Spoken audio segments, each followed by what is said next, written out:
You've been arrested. I have been arrested. You've been arrested multiple times. I have been arrested multiple times. I like to say, people go, "Oh, why'd you get arrested?" I like to say for being awesome. Is that what they wrote down? They did. They wrote. Is that what they wrote on the warrant? The judge signed off on it, and then they went and got you. Yeah, they were like, too cool for the streets. We got to get this guy behind bars. Yeah. Okay. So yeah, I've been arrested. All right, it's All fine. right, well, let's get serious. I've been arrested, and I do want to say up top, I think it has worked in my favor that because I'm like a little white guy that I've been okay. Probably. You know, I think that has helped me. No arguments here. I think that has served me well. Yeah. But all of my arrests have been due to mental health issues. When I've been in my right mind, perfect model citizen. But as everybody in America knows, I have bipolar disorder. Yeah. And one time I was manic in Dublin, thought that the CIA and descendants of the Nazis were trying to assassinate me. Dude, what an awesome delusion, dude. Right? Yeah. But I was being protected by the IRA and Bono from U2. Hell yeah. Hilarious. Yeah. So I thought I had to get off the grid. So I snuck into a really fancy hotel room. I got into the room because I convinced somebody that was working there, this Brazilian maid, that I was locked myself out of the room. She let me into a room somehow. So I'm in a room, take a nap in the bed for 4 hours, call my mom. Yeah. And my mom's like, "John, what's going on with you? Are you okay? Are you taking your medication?" I'm like, "Mom, Big Pharma doesn't care if we live or if we die. True. They're trying to stifle our evolution of consciousness by making us take pills. They don't care about us." And then she goes, "Oh, no." Yeah. And then right while we're having this exchange, the people whose room it is come in, for real. Terrifying on their part. Terrified the hell out of them. Yeah. They left. I jumped in the shower. What? Then I get out of the shower. They were terrified, but they were like, well, at least it was a tiny little white guy. Yeah, exactly. Could have been more scary. It could have been way scarier. So, but in my mind, I was like, I got 10 minutes before I get kicked out of here. I better jump in the shower. Yeah. So I jump in the shower. I get out of the shower. There's so many people in the room. I'm like, all right, the only way I can possibly get out of this situation is if I pretend to be crazy. Yeah. Get it? Yeah. So I put on the bathrobe, shower cap on my head, mascara around my eyes, lipstick on my lips, jump out into the room. And there's like the hotel security, the hotel staff, the Garda, who are the Irish police, because this is in Dublin, people whose room it is. And then in my mind, I'm like, all right, John, it's go time. And then in show tune style, replete with jazz hands, I go, "This is my room. This is my room. This is my room. This is my room." They're all crazy. You seemed so crazy in that moment. I know, right? Almost like a stereotypical crazy dude. situation. So you put on like crazy blackface, like in lipstick. Only like 1 or 2 steps away. Thank goodness I didn't do that. Yeah, thank goodness. Oh my goodness gracious. And then, believe it or not, I got arrested, Jaffer. Wow, ACAB, dude. That's Yeah, fucked dude. up. What All the fuck? cops are bastards. I got arrested for being awesome. That was Yeah, awesome. it was. That was objectively awesome. It was. I spent a week in Clover Hill Prison in Dublin, Ireland. So that was one time I got arrested because I was having a manic episode. And then just very quickly, should I tell you another one very quickly? Yeah, go ahead. Very quickly, because we have to get into all this awful, awful police murder. I was in Washington, D.C., and I was trying to get food from an Au Bon Pain. You know that place, the French bakery, No, Au Bon but Pain? I would have guessed French bakery. That would have been my first guess. Yeah. So I'm in Au Bon Pain trying to get something to eat. My card doesn't work because I spent all my money, but I was convinced. Manically spent all my money, definitely one of the symptoms. I was convinced that the government shut off my funds because they were trying to take me out. So I was just really frustrated. So I grabbed a garbage bag that I found there and just started pulling things off the shelves and putting them into the bag. And this is what is amazing. This is what the staff did. Which that's not allowed. That is not allowed. I could have theoretically been paying for it after the fact, you know? Okay. But I'm just like taking things off, almost like supermarket sweep, if you remember that. No, but I get Whatever. I shouldn't even have made that reference. Oh my God. But yeah, we're on a podcast, bro. This is the future. This is the future. I can't believe, a lot of people are doing podcasts. You're on one, bro. I know. It's like there's no barrier to entry or something. Yeah, there's not. So this is what they did to me. They all exited the store and locked me in. Interesting. So they locked me in. You were locked in. You were already in jail. I was already in jail, pre-jail. Mm-hmm. And then they... that must have been scary. You're locked in a French bakery. It was weird. At first, it's kind of probably pretty awesome. But then eventually you're like, wait, I do need to get out of here. I do need to get out of here somehow. I can't be living the rest of my life in this French bakery. Croissants all week. It's only going to last you so long. Yeah. Plus, they get kind of stale after a couple of days. Uh-huh. So anyway, they locked me in until the police came and arrested me. Damn. But I haven't been arrested in years, you guys. Yes. You've been arrested from a French bakery in Ireland, but now we're very happy to have you here. John F. O'Donnell, everyone. Let's start the show. All right, cool.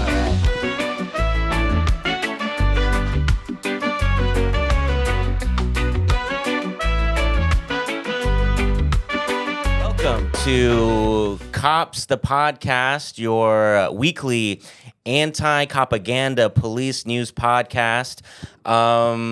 Today's a special episode because we got a special guest co-host.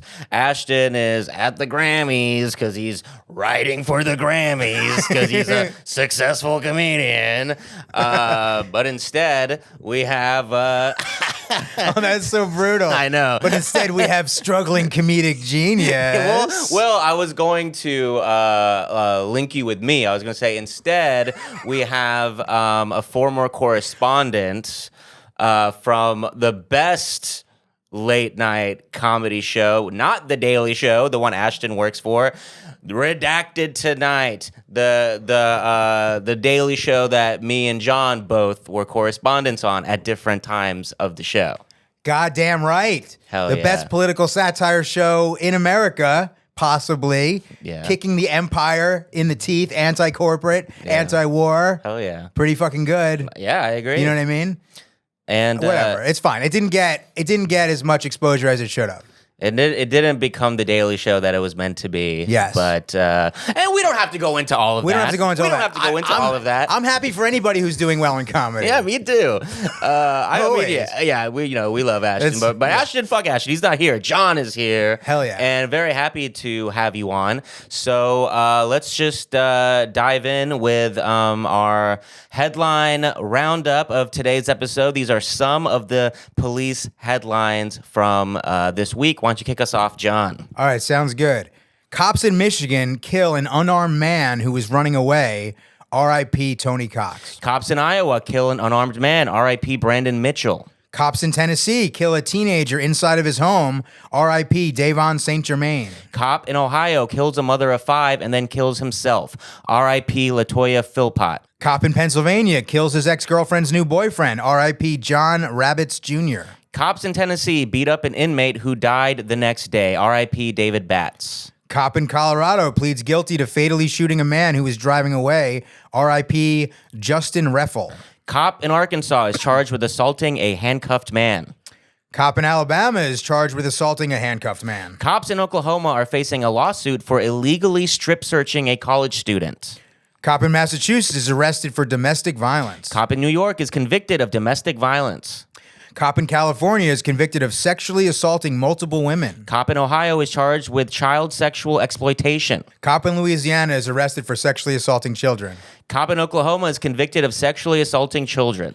Cop in California is charged with child porn. 2 cops married to each other in New Jersey have both been arrested for sharing and creating child porn. It's good to have hobbies together. Oh my God, yeah, like... It's good for married couples to have hobbies together, horrific hobbies. that last one is insane and almost worthy. Like, I'm like, should we go into this story? It is insane and weird and interesting, but I decided I don't want to talk about all the fucking child porn shit. You know what I mean? I don't want to really dive into that story. Yes, you can Google that shit if you want to. Yeah, you could be like me and have the be like the FBI's #1 most watched. Because the amount I Google the words child porn every week doesn't feel good. It's obviously it's for this podcast, and if you tune in every week, there are child porn stories involving the police. Do you do like child porn plus cops ? Yes, of course. Yeah. I make sure I put it in all caps for the police research. But I have the most fucked up Google alerts in America, I would believe. I would venture because of this fucking podcast. But anyways, so let's start diving into some of these main stories. We're going to start with a fun one. This is actually an update from last week's episode.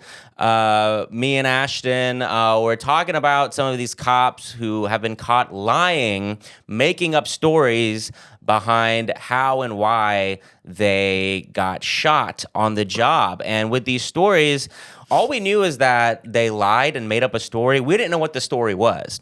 And so me and Ashton both predicted that this cop, this one in New York, well, all of them, but including this one in New York, shot himself and then lied and made up this story. And guess what? We were right. We have been vindicated. Everyone said, all over the media, the headlines, they were saying we were lying, we were wrong. But no, we were correct. You guys called it. We called it. So we'll be reading from NBC here. A former New York State trooper who claimed he had been shot on a Long Island highway by an unknown gunman, setting off a multi-state manhunt, actually shot himself and took the gun to his home, a prosecutor said Monday. Now go ahead. No, go ahead. I gotta say, if I shot myself as a cop, Mm-hmm. I might be tempted to lie. Yeah. You know? It's embarrassing. Or if I was anyone, it is embarrassing. It's like shitting yourself at work, but on like a whole other level. Yeah, it is. And so... Right, that's the instinct to go to, that, you know, obviously like he shot himself on accident and blamed something else. But if you read this next part, it's very interesting. Listen carefully. He dropped 22 caliber shell casings on the shoulder of the Southern State Parkway in West Hempstead, and later drove to Hempstead Lake State Park, where he shot himself in the leg. He then brought the gun to his home he shared with his parents and drove back to the parkway to report he had been shot. So... What? Yes, that's right? weird. Wait, right? He put the casings down first before he shot himself, then he went someplace else and shot himself? Yeah, bro. This is premeditated self-shooting? It is a premeditated self-inflicted wound. Isn't that insane? That adds a new twist to this whole thing. That adds a total twist to it. Yeah, it was not on accident. He planned on doing this. What? He dropped the casings off onto the highway and then drove to a park, I guess, to where like less people could hear, then shot himself in the leg, then went home and dropped off the gun, then went back to where he dropped off the casings on the side of the highway to report that he had been shot. I can't even figure out the rationale, dude. I can't figure it out. Are they not doing proper mental health screening for police officers in America? This is a mental health issue. This is a mental health issue. So let's go back. And look, by the end of this, we will come to the truth. This is what we do on this podcast. We speculate and we get to the truth. We speculate wildly and we get to the truth. Eventually. Yes. So back to the article. His claim set off a manhunt involving law enforcement from New York, New Jersey, and Delaware. His actions caused state police to temporarily shut down the Southern State Parkway in an effort to locate the non-existent shooter, causing alarm and inconvenience to the public. Massia had claimed that he had approached what he believed to be a stranded motorist, good cop, and that, as he did so, he was shot by a dark-skinned male. Damn, there it is. Classic. In a black sedan, possibly a Dodge Charger with temporary New Jersey license plate. Nice little detail, Dodge Charger, maybe. Yeah, a Dodge Charger is pretty obviously a Dodge Charger. Like, I'm not even a cop guy. And dark-skinned male, it's like on one end it's vague, but on the other end it's still racist, you know? But he didn't say black guy or Mexican guy. He said dark-skinned. Dark-skinned male. Mm-hmm. And it sucks because, like, I would be willing to sympathize with this guy, like, you fucked up at work and now you're like you what are you like what is this, or it was premeditated, was it like a cry for attention that you're doing this? I could totally sympathize with that. Oh, you're lashing out for attention, bro. I've been there, we've all been there. Why'd you have to throw the dark-skinned male in here? Now I can't be on your side. Yeah, why'd you gotta get racist? Why you gotta get racist? Seems to be some sort of a pattern, but we don't got time to unpack that. We don't got time to unpack that. That goes way back. So this also, by the way, this was his first day as a trooper. Okay. Come on. This was his first day? This is his first day. See, now if he didn't do it on purpose, premeditated, I'd be like, okay, now I see why he's lying. It's his first day. He was nervous. He's nervous. He shoots himself. Mm-hmm. You're going to lie about it. But I don't understand how he premeditated shot himself. Ever since he was a child, he dreamed of joining the force, making his way up to being a trooper, and executing this weird plot where shoots himself in the leg and blames it on a vaguely non-white person, setting off a multi-state manhunt. Dude, this guy needs more attention than like a stand-up comedian. Yeah, that's what I'm saying. Like, we could almost relate to this guy. I guess. Ooh, excuse me. All right. Continuing the article. Macia, 27, was charged with tampering with evidence, false reporting of a crime, and official misconduct. Yeah. That sounds a little light, doesn't it? His parents, Dorothy Macia, 55, and Thomas Macia, 62, a former New York Police Department officer, juicy. Ooh. We're getting somewhere interesting. His parents, were each charged with one count of criminal possession of a firearm because a semi-automatic rifle with illegal modifications was found in their bedroom. What? So now his house is getting raided. He lives with his parents. Adorable. Now his parents are getting arrested. The gun... What? Yeah. The gun is not the one Macia is alleged to have used to shoot himself, according to prosecutors, but as a convicted felon, his father is not legally allowed to own a gun. So this is a former NYPD officer and convicted felon father. All three pled not guilty. So they all went down as a family... Pled not guilty. Yeah. How do they all collectively have the balls to plead not guilty to all of this stuff? Because they're not guilty. None of them are not guilty. It's so hilarious they arrested all of them. And like, it seems like they wouldn't have to arrest the mom. Like, why'd they arrest the mom? But I guess like they found the gun in their bedroom and they were like, look, if neither one of y'all fesses up to this, we're just going to have to arrest both of y'all. And the dad was like, well, then I guess you'll just have to arrest both of us. Right, honey? She's like, okay. Yeah. So yeah, if you do, like, it's not mentioned in this article, but yes, his dad is a former cop himself and a felon. So when he was first arrested, so this Macia guy, not only did they take the guns, but they also found $1 million in cash at the home as well. $1 million? $1 million of cash and illegal guns in this household of crooked cops. So after the son intentionally shot himself. Right? And so you really have kind of a classic story here, it seems like, of like the dad being like this self-made man, like at one point a very successful crooked cop in the game. Still apparently has got some shit going on if they got $1 million in cash. And then his son, his spoiled son, on his first day fucks it all up, fucks up the entire family's operation, just desperately trying to impress his dad, I'm imagining. They recovered $1 million cash from this, like, seemingly successful criminal cop family that the dipshit son seems to be fucking all up. So honestly, I feel bad for the dad and the mom. You know, they probably worked so hard over the years to establish some sort of weird empire they got going on. $1 million in cash, dude. That's wild. Now, yeah, I think like one of the theories I have is the son, because like we said, clearly there's some sort of daddy issues going on here.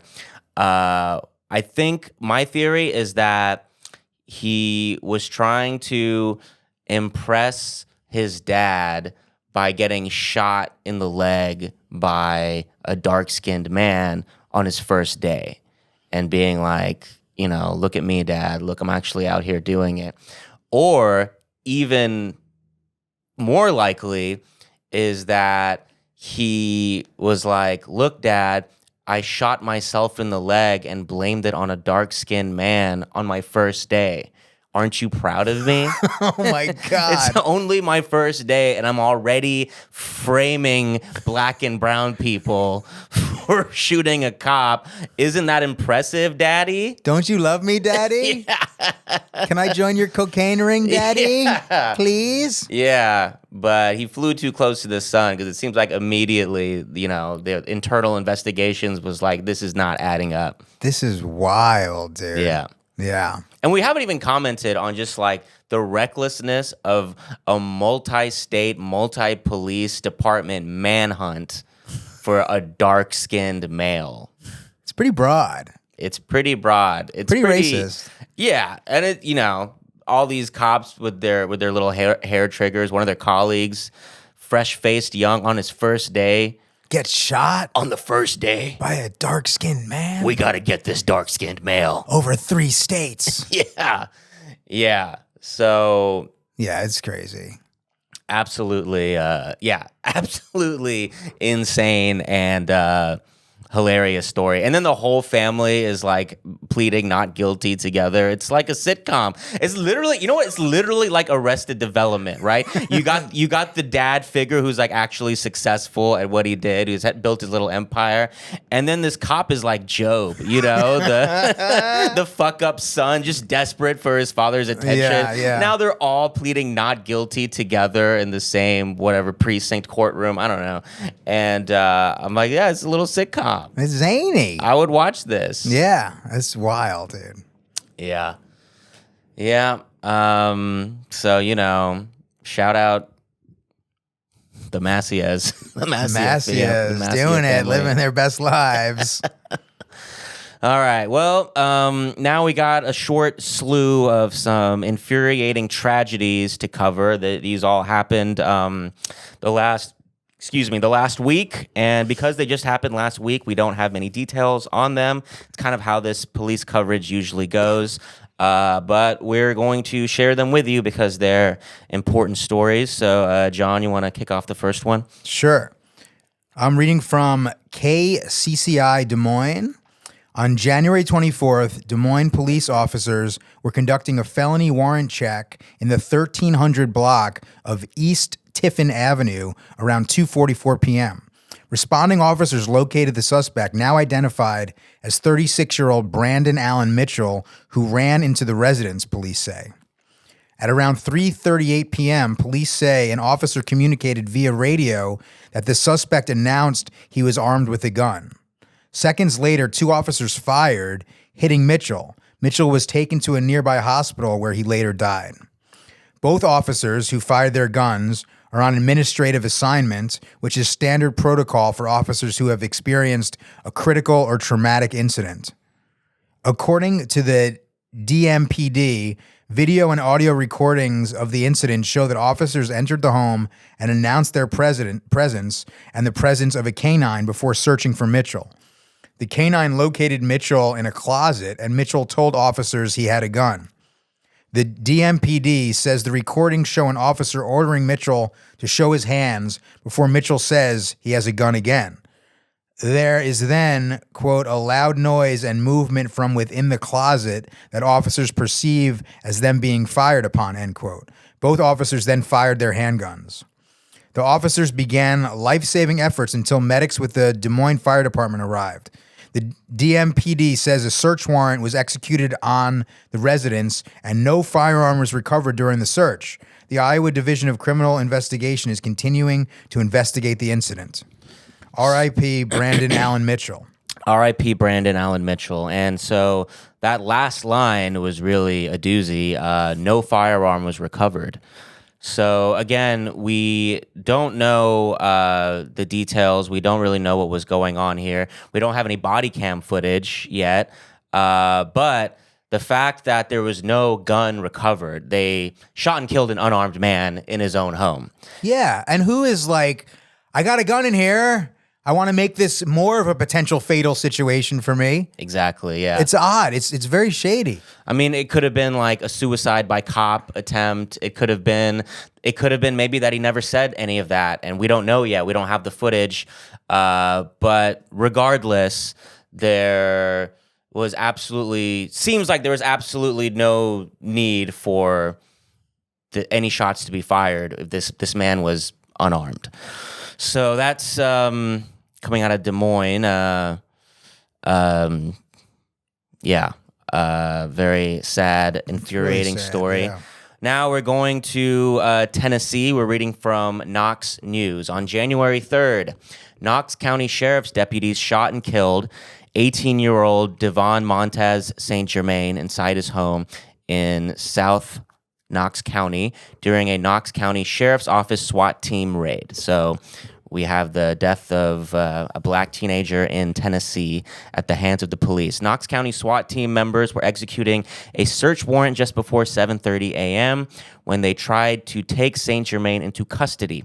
Deputies fired at St. Germain, striking and killing him. He was pronounced dead at the scene. No deputies were injured. The Tennessee Bureau of Investigation is investigating why deputies fired shots. KCSO said in a post to Facebook that St. Germain refused to follow orders and brandished a firearm. Neither the sheriff's office nor the TBI has said how many shots were fired, how many deputies fired, or how many times St. Germain was struck by gunfire. The sheriff's office spokesperson, Kimberly Glenn, declined to say January 7th whether deputies were wearing body cams. The Knox County SWAT team members have not previously worn body cameras, and sheriff's office policy governing body cameras does not specify who should and should not wear them. In one case from 2021, they denied having body cam video of a raid, even though it had many recordings. In another case from 2021, they reported they had no video from an arrest, but later produced a clip. So again, another story of a death that's just kind of shrouded in fog. Rest in peace to Devon Montez St. Germain. Yeah, but I mean, if you're a police officer and you're murdering people, you don't want to wear a body cam. Yeah. It's just common sense. Of course. And it seems like this is the sheriff's office in one of the sheriff's office in Knox County Sheriff's Office. Seemingly they do have this article goes into depth of like all these different times where they were hiding body camera footage, where they said they didn't have body camera footage, but they really did. And so at this point, we just have to take their word that this teenager, was brandishing a gun, and that's why they shot. But even then, even if you zoom out further, none of this was necessary, because I looked up like why, they were executing a search warrant. Why were they executing a search warrant at this teenager's house? Because he posted pictures on his Instagram of money and weed. So, a kid selling weed. Unbelievable. Yeah. So, another person, getting penalized for being awesome. Yeah. It's ridiculous. Yeah. It's just completely unnecessary and tragic. And like one of those things where it's like, with each individual story, it's really you'll kind of be speculating how much race was a factor, but undeniably, like if you look at all these stories, like when cops, if there is a white kid in a white neighborhood making posts like that, they probably aren't showing up at 7 a.m. with assault rifles ready to go into like a suburban house with a white family. It's this mentality they've had since forever, since especially like the Nixon start of the drug war. Like we know who this war is against. We know what neighborhoods this war is against, and we know who is in those neighborhoods. So yeah, R.I.P. Devon, and then we're gonna do one more. Unfortunately, this week was really a doozy, even for the normal standards of the police. But now we're going to Michigan. I'm going to be reading from WXYZ Michigan. We're getting a first look at body-worn camera footage of the deputy-involved shooting death of Tony Cox.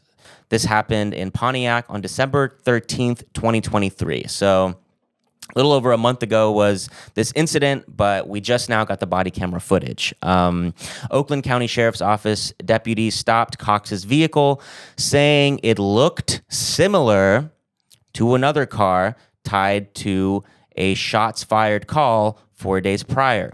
In the video, Cox is met by several deputies during the stop. He told them he was afraid. He then maneuvered around a deputy's vehicle and drove off. The sheriff's office says he nearly struck one of the deputies. Cox's vehicle was stopped soon after as a deputy performed a pit maneuver on his car. Cox got out, hands clasped and extended towards officers, but he does not have a gun. The first shot rings out. Cox then runs and is struck several more times and later died. We believe it's the rounds when he was hit 9 times in the back. Those are the fatal shots, attorney Todd Perkins said. So, yeah, R.I.P. Tony Cox, unarmed black man. Shot in the back. 9 times. 9 times. Isn't it, if somebody is shot in the back multiple times, shouldn't that be automatic that they were murdered? Yeah, literally. It's crazy. Yeah, and it was me and Ashton covered a story recently about an elderly man who had cancer who was killed in his own apartment during a welfare check, and one of the family members was quoted saying that, like, she was referencing, being black and brown in a poor community, we're not allowed to have like bad days. We're not allowed to like have any, like, this guy telling the cops he was scared and then running away, like, obviously not the smart move, but also obviously not a death sentence. Should not be a death sentence. And it seems like certain types of people in America, like, you can't have this sort of a bad day. You can't make a bad decision, a poor decision. It could be the end of your life. And so R.I.P. to Tony Cox, and these last Tony and Devon are young black men, but the first story, Brandon Mitchell, that's a white guy. And so for what it's worth, this is one of the themes I like to try to push on this podcast, that this police violence thing, like, police violence will always be a black issue, but also it will always be an everyone issue. Like, they're out here killing all of us, not just so. Everyone on either side of the aisle, no matter who you are, should get behind this idea that this shit is insane, what we put up with over here. Yeah. So, anyways, let's rough week, but let's move on to the next story, John. Okay. A Connecticut cop is now suspected of doing 50 burglaries. That's a lot. Whoa. From CT Insider. A former Connecticut police officer accused of a series of burglaries is now suspected of committing even more, as many as 50, including more than a dozen in the town where he patrolled, according to the latest warrants for his arrest. 50, 50 dude. is so many. All right. If you hit 50, maybe you should get away with it. Maybe you should get immunity if you hit that number before getting caught. Yeah. That's pretty crazy, man. Or at least, like, get a medal, like, while you're in jail. Like, you are in jail, you have to be in jail, but, like, here's, like, a trophy or something. Yeah, something. Yeah. Something. 50. The wide-ranging warrants by Connecticut State Police Trooper First Class, baby, Ryan Slaby, reveal new information in the case, including details from interviews with Hemingway's wife and evidence that he was in deep financial trouble around the time of his arrest. So Hemingway is the name of the suspect. Quote, early investigation was suggestive that Patrick was a prolific serial burglar. Dude, I love that. That's my new favorite term. Prolific serial burglar. Yeah, awesome. dude. Prolific. Yeah. He's at the top of the game, dude. Yeah, dude. This guy was like the prince of burglarizing. That's crazy. prolific serial burglar. While employed as an active police officer who committed approximately 50 burglaries in multiple states. Damn.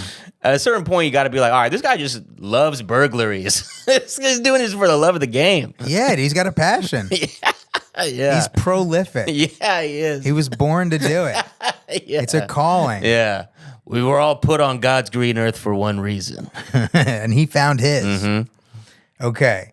2 days after Hemingway left the Glastonbury Police Department on September 3rd, 2023, he moved to an apartment in Ewing Township, New Jersey, near the Trenton-Mercer County Airport, Slaby said in the warrants.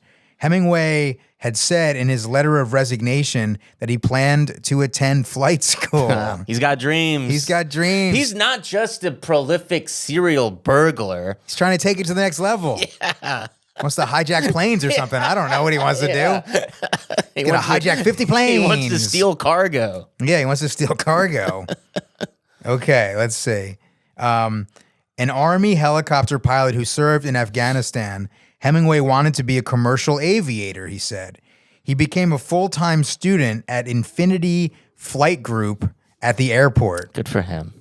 I mean, how's he going to pay for flight school? He's got to rob 50 places. He's got to break into this Bass Pro Shops and take what he can. Get what he can. He's trying to go to flight school here. That ain't cheap.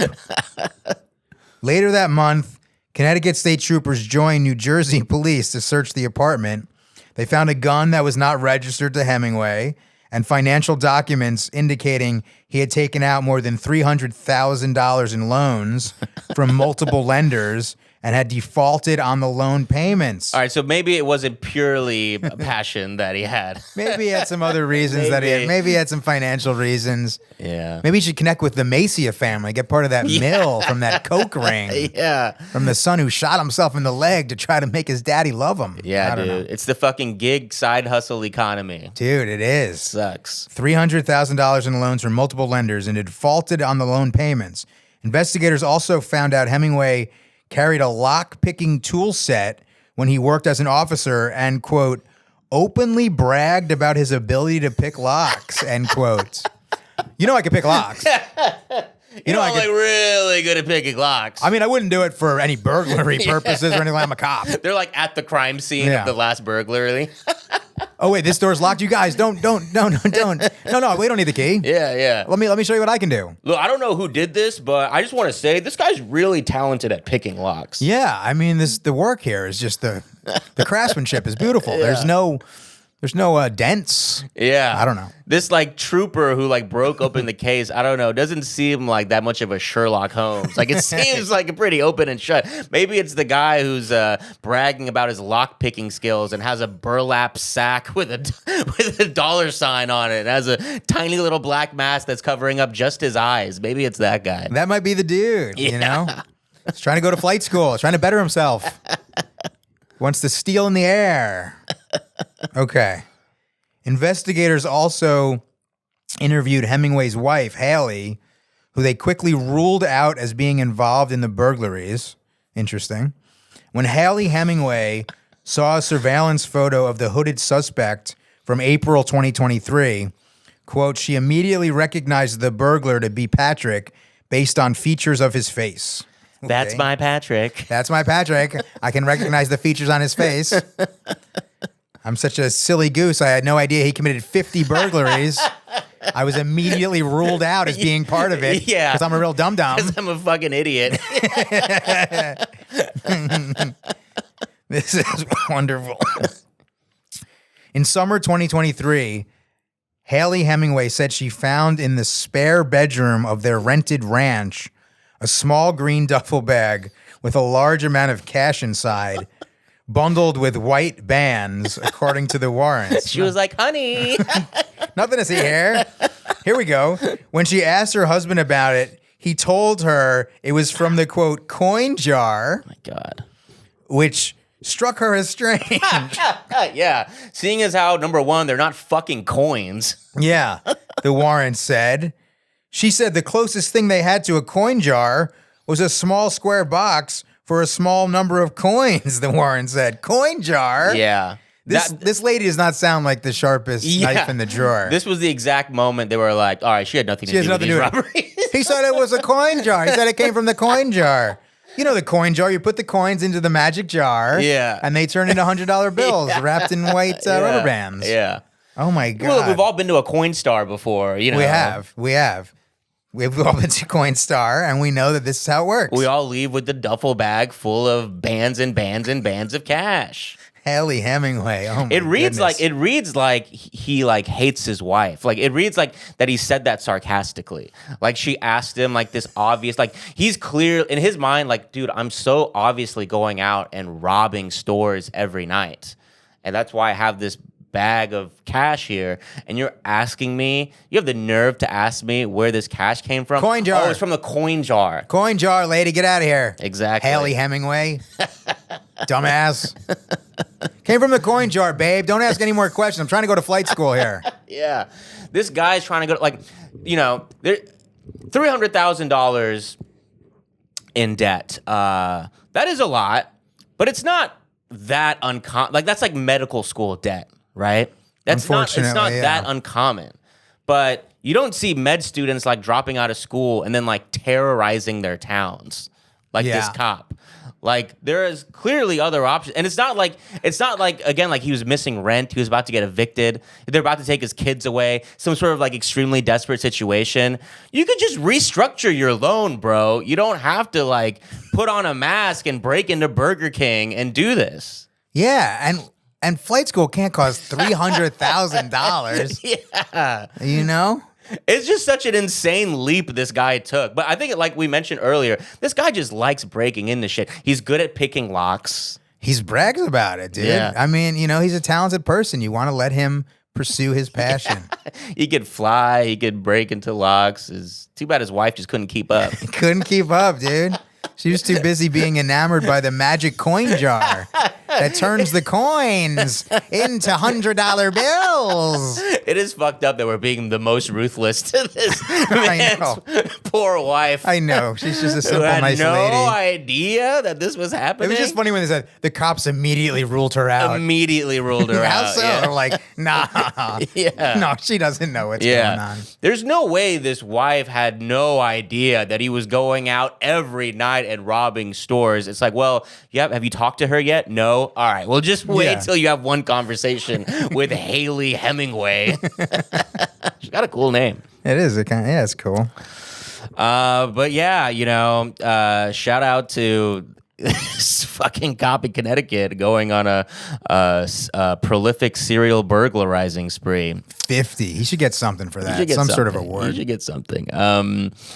So next we're going to a very absurd but infuriating story. A woman, this is in New York, a woman claims police lost her father's ashes. How does that happen? Well, we're reading from the Daily Voice. A New York woman is demanding answers after she says police lost her late father's ashes while investigating a house fire.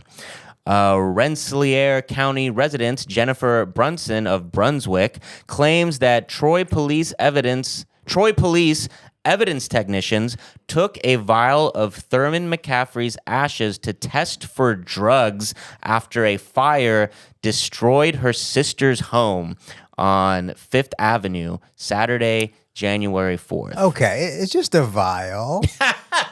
It's just a vial of somebody's ashes. Of your late father's ashes. It's just this little vial of desecration. Yeah, a vial of your dad. That's crazy. Look, lady, we're sorry we lost your dad, all right? But it was just a toe. It was just a vial of your dad. It was just a vial of your dad. You got plenty more. Can you relax, lady? I mean, you wouldn't even know it was missing if we didn't tell you. We had to test him for drugs, lady. What?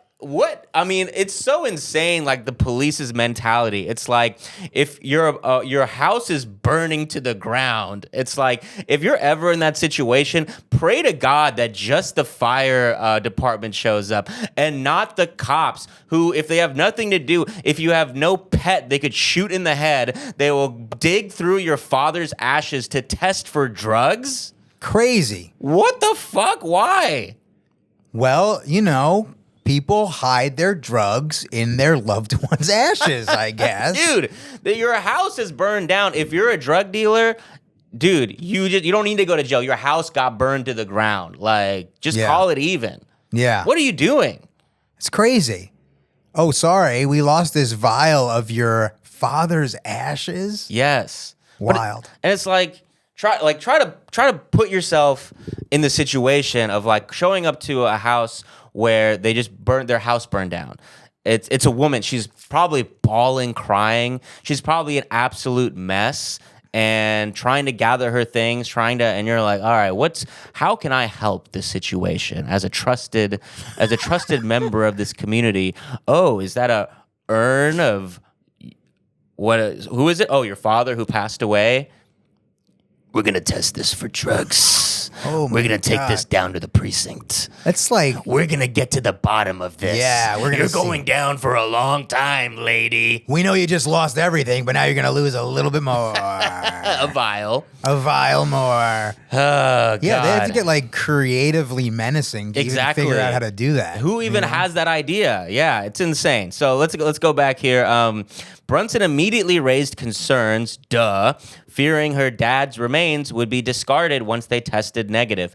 Police assured her there was a process in place, but after testing, she said she was told no one had asked for the remains back. They have no paperwork pertaining to a search and seizure of my father's ashes, Brunson told the Daily Voice. Eventually, the Troy Police Department allowed Brunson to review body camera footage from the scene, but it was heavily blurred and failed to show the ashes being collected. Oh, come on.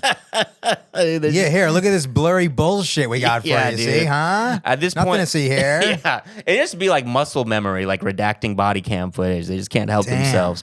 She also alleges that the footage captured an officer acknowledging they had recovered 2 bags of ash, despite previous statements suggesting they did not know what they had taken.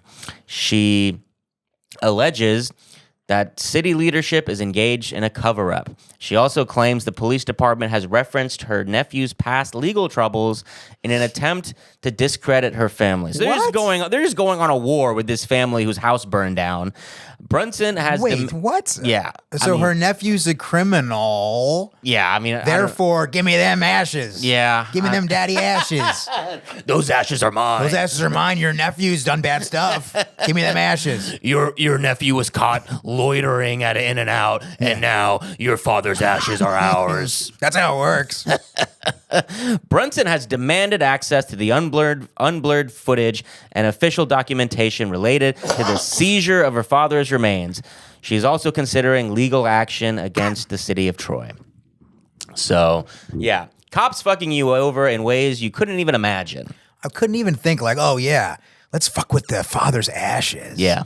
Ugh. Well, unfortunately for me, I have been doing this dumbass research on the police for a little while now, so it reminded me, unfortunately, of a similar story to this. Oh. We are going to be reading from Channel 20, Illinois. Dartavius Barnes accused Springfield police officers of violating his constitutional rights and Illinois state law during a traffic stop where his daughter's ashes. So this is like already you're put in a place of unimaginable anger here. His daughter's ashes were tested for drugs. Officer pulled Barnes over in April of 2020 while investigating a shooting in the area. According to court documents, the officer saw Barnes leaving the area at a high rate of speed. So this is where it all starts. A black man leaving an area at a, quote, high rate of speed prompted them to pull him over. During the stop, again, for going at a high rate of speed, Barnes was handcuffed, placed in the back of the squad car, but was not arrested. Officers also searched Barnes' vehicle with his consent, which is where they found the urn containing Tanasia's ashes, his 2-year-old daughter, and tested it for drugs. Now, couple things here. If you don't know, like urns are not like easily openable. They're sealed for obvious reasons. So they're breaking open this urn and if you watch the body camera footage, which I have, it's excruciating because he's like begging them not to do this. He's like, that's my daughter. Please do not do that. Please do not do this. And they break open his daughter's ashes, 2-year-old daughter, to test it for drugs. During the search, police also found cannabis in amounts that exceeded what was allowed under state law and that were not in the proper containers. Barnes said that while he gave the officers consent to search his vehicle, he didn't believe they would break open the sealed urn. Yeah, holy shit. Yeah. And especially if you would ask, let them know, like, that's the urn that contains my 2-year-old daughter's ashes. Could you not? No, we're going to break this shit open. And again, test it for drugs. Just insanity. Now, this is arguably the worst part of this whole thing. Going back to the article. In his lawsuit, Barnes says the officers violated his Fourth Amendment rights and Illinois state law. In the ruling from the circuit court, the judge wrote that the officers involved acted reasonably given the circumstances and Barnes' constitutional rights were not violated. Because the charges dealing with the federal claims were dismissed, the circuit court also dismissed the state claims. So he filed a lawsuit and the judge dismissed the lawsuit. Holy shit, man. Yeah. Which I guess means that in America, cops have the right to just break open all of our families, our family members' ashes to test them for drugs, which is just ridiculous. That's crazy. Mm-hmm. And he even said, he's like, yeah, you can check the car. Yeah. You know? Yeah. Like not ever thinking that they would just be so just mean-spirited and morally bankrupt that they're going to rip open the ashes of his daughter. Yeah. Yeah. Unbelievable. And so seeing that this seems to happen multiple, I don't know if regularly, but it happens multiple times that cops are breaking open people's urns to test them for drugs. I was like, okay, is this a thing? Are people doing this? Are they moving drugs in urns? And so I started looking that up and I found 9 articles on this 10 articles, whatever, 9 or 10 articles. All of them except for one were stories of the police breaking in people's urns to test them for drugs and finding nothing. One time, someone was transporting cocaine in an urn. So one guy ruins it for everybody. Yeah. These cops are going crazy. It's like the shoe bomber at the airport. Yeah. Now we all have to take off our shoes. Yeah. They probably found that and then just immediately updated their police handbook and was like, every time you see an urn, break it open and test it for drugs. They're like, they're not going to trick us. Yeah. With their loved one's ashes. Yeah. We're not going to be tricked. We're going to find drugs in there. This will never happen again. This will never happen again. So, if you're listening, keep your urns away from the fucking cops. Dude. Because they're going to fucking break them open. Leave, I wrote this down in their handbook, leave no urn unturned. Leave no urn unturned. A little fun wordplay for you listeners out there. For an incredibly... who are absolutely livid right now. Yeah. A little fun wordplay for an incredibly sad, fucked up story. Yeah. All right, let's move on to the next story. Okay. Next, we're going to Indiana, where police shoot and kill a January 6th rioter who was pardoned by Trump. Reading from Newsweek. Matthew Huddle, an Indiana man pardoned by Donald Trump for his involvement in the January 6th insurrection, was killed by police during a traffic stop on Sunday. Authorities say Huddle, 42, was shot by a sheriff's deputy following an alleged altercation and resistance to arrest, according to local reports. Huddle was among more than 1,500 individuals pardoned by Trump on the first day of his second term for their involvement in the 2021 Capitol riot. This is crazy. This is wild, dude. Crazy. This is crazy stuff. So he just got pardoned. For what were the January 6th? That was one of the big things about January 6th is that they were assaulting Capitol Police. Yeah. Police officers died that day. Yeah. And now here we have a cop killing one of these people. That's so wild, dude. I guess if you just got pardoned, you don't want to get arrested immediately again. You're gonna resist a little bit. And also, if you're just got pardoned by the president, you're gonna feel a little bold. Yeah, right? yeah. Talk about confidence. Dude. Yeah. I just got pardoned for like largely beating the shit out of cops. Yeah, and now yeah. you're gonna pull me over. I don't think so, buddy. And then the cops are like, I can't believe all these people got pardoned. Yeah, I'm going to take this guy out. Exactly. So it's like, what really happened here? I mean, this is why it's a juicy story. We don't know what really happened here, but there's these different ways we could sort of imagine, like we just said, either the guy who just got pardoned, who clearly doesn't give a shit about the cops, who got pardoned for attacking the cops, is acting a fool, and somehow that led to, I mean, we don't know if this guy had a gun or what. Somehow that led to an altercation that then led to his death, and the cop kind of, or the cop was kind of dealing with what he had.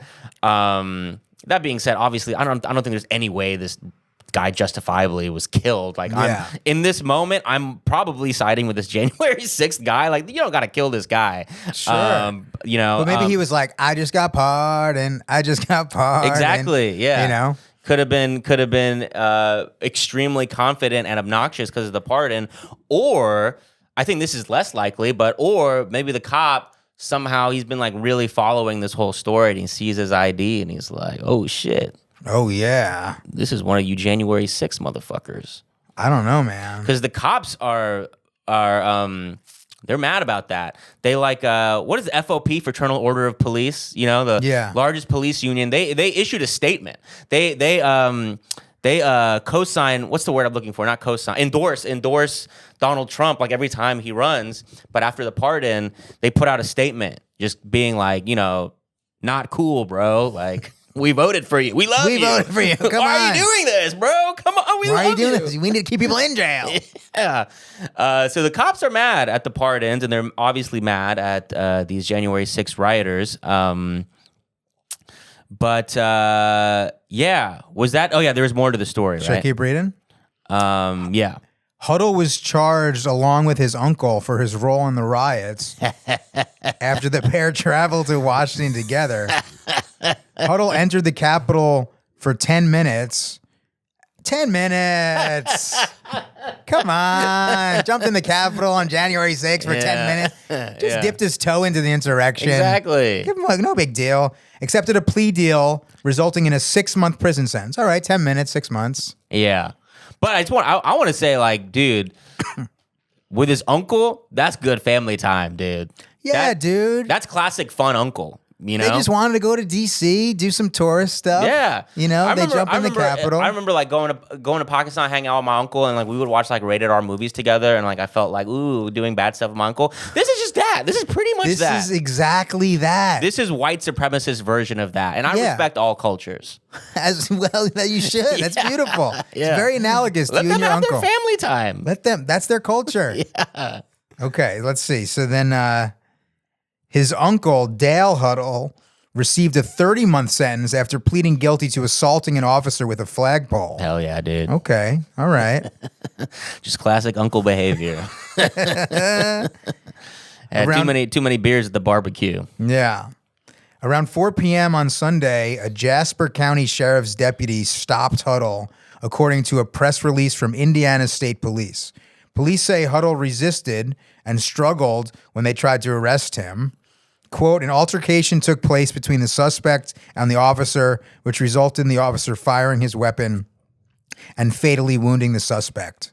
End quote. The police statement said. According to the statement, Huddle was in possession of a firearm. Oh, yeah, okay. During the traffic stop.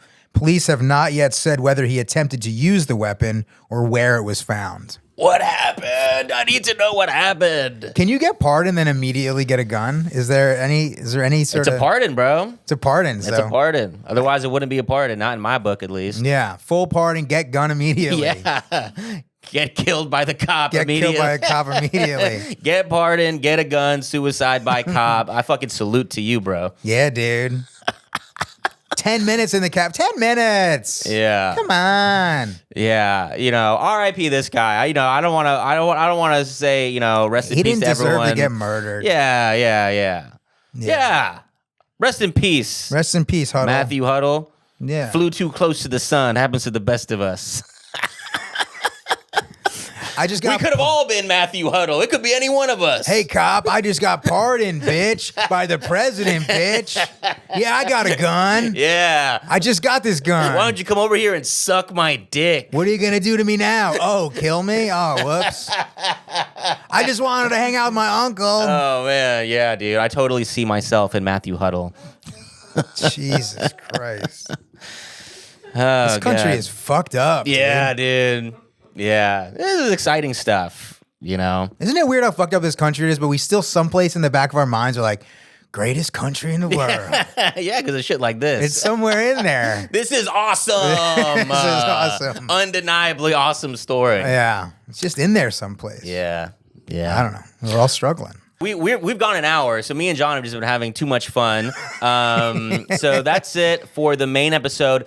But we're about to record our Patreon episode with even more stories. So tune in for that. $5 a month gets you a weekly bonus episode. Pretty damn good deal, I would say. John would also say he has to say he signed a contract to say that. Fully believe that, though. Yeah.